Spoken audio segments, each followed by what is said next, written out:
Head of Matchroom Boxing Eddie Hearn has urged Anthony Joshua to forget about Deontay Wilder and forget about Undisputed, at least for now, because he must focus on Andy Ruiz on June 1st. Andy Ruiz is a very, very adequate opponent, and he possesses all of the qualities that can beat Anthony Joshua, but Anthony Joshua cannot allow him to put those qualities into place. Andy Ruiz has very fast hands, he is powerful, and he can maneuver his way onto the inside. We saw that against Joseph Parker, and arguably he won that fight. Personally, I believe that Joseph Parker just nicked it, but still, to be competing at a top level, at world level, Andy Ruiz is no pushover. That is the only loss on his record to Joseph Parker, and Parker took Anthony Joshua the distance, and Dillian Whyte. So Joseph Parker is no pushover, and neither is Andy Ruiz.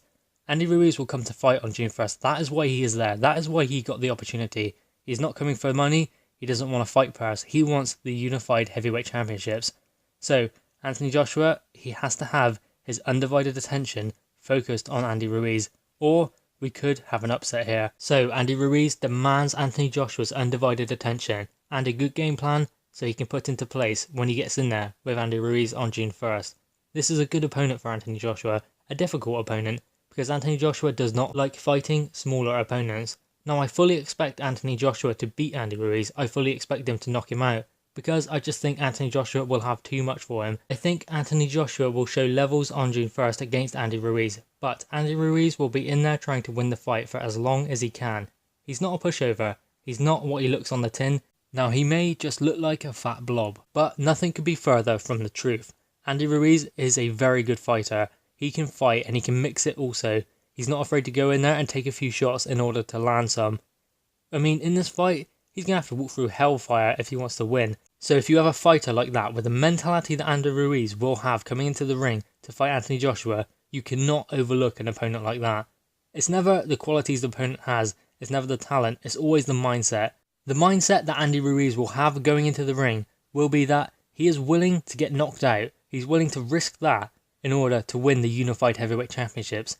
He doesn't care if he gets knocked out trying to win the fight. That is why Andy Ruiz is the right opponent for Anthony Joshua on June 1st. He's not coming for a payday, most certainly not. He wants to win the world titles, he wants to beat Anthony Joshua, and he believes he can do that. So if you have a fighter like that with that kind of mentality, and the skill set that he actually has, he has fought for a world title, losing a very narrow decision. So a fighter like that cannot be overlooked. That is why Eddie Hearn hopes Anthony Joshua is not looking at the Deontay Wilder fight, because Anthony Joshua has been talking about that fight. He said he wants it and he can't understand why Deontay Wilder will not take it. So he does have his sights set on Deontay Wilder after this fight. He does have his sights set on the Undisputed fight. And naturally, why wouldn't he? Why wouldn't he want that legacy fight, a career-defining fight, just like Vladimir Klitschko earlier on in his career? But again, he cannot overlook Andy Ruiz, because that fighter will come to win on June 1st. Guys, what are your thoughts on this fight? And what are your thoughts on Eddie Hearn's comments? Do you think Anthony Joshua could be overlooking Andy Ruiz? Please drop your thoughts in the comments below. Please like the video and subscribe for more content. Thank you guys.